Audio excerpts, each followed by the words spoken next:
मनोज बाजपेयी जो बॉलीवुड इंडस्ट्री के एक वर्सेटाइल एक्टर हैं, उनकी अदाकारी का हर कोई दीवाना है। बड़े पर्दे से लेकर ओटीटी तक जिसका सिक्का चलता है वो है मनोज बाजपेयी। मनोज बाजपेयी इंडस्ट्री में अपनी अलग पहचान बना चुके हैं। आज उन्हें किसी परिचय की जरूरत नहीं है। एक्टर आज अपना 55वां बर्थडे मना रहे हैं। कई सालों तक स्ट्रगल करने के बाद वो इस मुकाम पर पहुंचे हैं। यहाँ तक का सफर उनके लिए आसान नहीं था। लंबे समय तक संघर्ष करने के बाद भी जब सफलता हाथ नहीं लग रही थी तो एक्टर ने एक बुरा दौर भी देखा।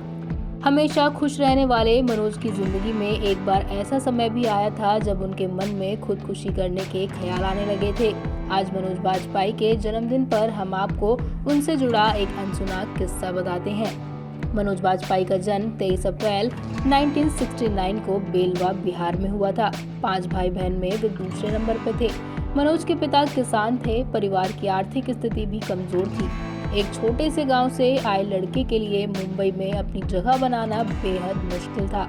सबसे पहले तो उसे एक्टिंग सीखनी थी, जिसके लिए उन्होंने एनएसडी में जाने का फैसला लिया था।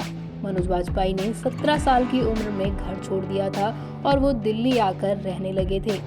एनएसडी में एडमिशन के लिए उन्होंने 3 बार फॉर्म भरा, लेकिन तीनों बार उन्हें रिजेक्शन का सामना करना पड़ा।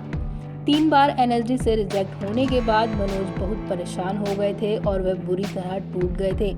एक ऐसा समय भी आया जब उनके मन में खुदकुशी करने का ख्याल आने लगा था, लेकिन मुश्किल समय में उनके दोस्तों ने उन्हें सहारा दिया, हमेशा उनके साथ खड़े रहे। मनोज ने उसके बाद बैरी जॉन की वर्कशॉप ज्वाइन कर ली थी। बैरी मनोज से इतने इम्प्रेस हो गए थे कि उन्होंने अपना असिस्टेंट बना लिया था। उसके बाद मनोज मुंबई आ गए थे। यहाँ कई सालों तक स्ट्रगल करने के बाद उन्होंने टीवी में काम किया। महेश भट्ट के शो स्वाभिमान में काम करने के बाद मनोज को फिल्म सत्या मिल गई। फिल्म सत्या से मनोज बाजपेयी को पहचान मिली। इस फिल्म के लिए उन्हें बेस्ट सपोर्टिंग एक्टर का नेशनल अवार्ड भी दिया गया था। इसके बाद एक्टर ने कभी पीछे मुड़कर नहीं देखा और हिंदी सिनेमा में कई हिट फिल्में दी।